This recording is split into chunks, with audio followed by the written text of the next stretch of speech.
This morning to receive testimony on civilian control of the armed forces. I'd like to welcome our witnesses, Dr. Elliot Cohen, Robert E. Osgood, Professor of Strategic Studies at the Johns Hopkins School of Advanced and International Studies. That's very impressive.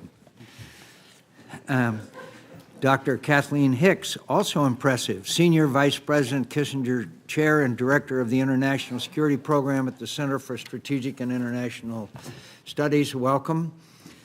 Civilian control of the armed forces has been a bedrock principle of American government since our revolution. A painting hanging in the Capitol Rotunda celebrates the legacy of George Washington, who voluntarily resigned his commission as commander of the Continental Army to the Congress.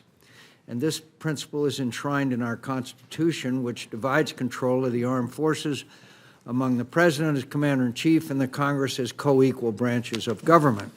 Since then, Congress has adopted various provisions separating military and civilian positions. In the 19th century, for example, Congress prohibited an Army officer from accepting a civil office. And more recently, in the National Security Act of 1947, and subsequent revisions, Congress has prohibited any individual from serving as Secretary of Defense within 7 years of active duty service as a commissioned officer in the armed forces. Of course, it was only 3 years later, in 1950, that Congress granted General George Marshall an exemption to that law, and the Senate confirmed him to be Secretary of Defense. Indeed, the separation between civilian and military positions has not always been so clear. 12 of our nation's presidents previously served as generals in the armed forces. Over the years, numerous high-ranking civilian officials in the Department of Defense have had long careers in military service.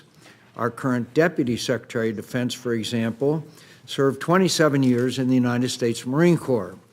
The basic responsibilities of civilian and military leaders are simple enough. For civilian leaders to seek the best professional military advice while under no obligation to follow it. For military leaders to provide candid counsel while recognizing civilians have the final say. Or as James Mattis once observed, to insist on being heard and never insist on being obeyed. But the fact is that the relationship between civilian and military leaders is inherently and endlessly complex. It is a relationship of unequals who nonetheless share responsibility for the defense of the nation. The stakes could not be higher. The gaps in mutual understandings are sometimes wide. Personalities often clash, and the unique features of the profession of arms and the peculiarities of service cultures often prove daunting for civilians who never served in uniform. Ultimately, the key to healthy civil-military relations and civilian control of the military is the oath soldiers and statesmen share in common: to protect and defend the Constitution. It is about the trust they have in one another to perform their respective duties in accordance with our Republican system of government. It is about the candid exchange of views engendered by that trust and which is vital to effective decision-making. And it is about mutual respect and understanding. The proper balance in civil-military relations is difficult to achieve, and as history has taught us, achieving that balance requires different leaders at different times. The President-elect has announced his intention to nominate James Mattis to be our next Secretary of Defense.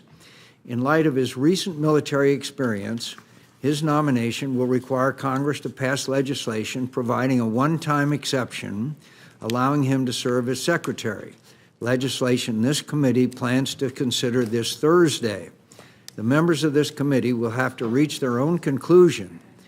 But as for me, I will fully support that legislation and Mr. Mattis's and General Mattis's nomination.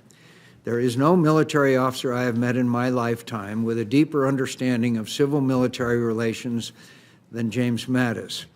He even co-edited a book on the subject. He has upheld the principle of civilian control of the armed forces in 4 decades of military service, as well as in civilian life.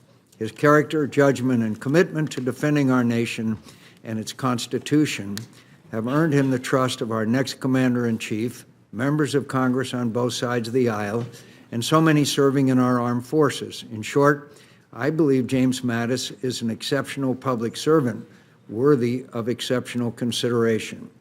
The committee is fortunate to have with us two of the foremost scholars on civil-military relations, both of whom have a record of distinguished government service. I'm eager to hear their views on this important subject, and I'd like to add it was the ranking member, Senator Reid's request and legitimate concern about this issue that we are having this hearing, and I want to thank my friend, the ranking member, for making sure that this hearing is held. Senator Reid.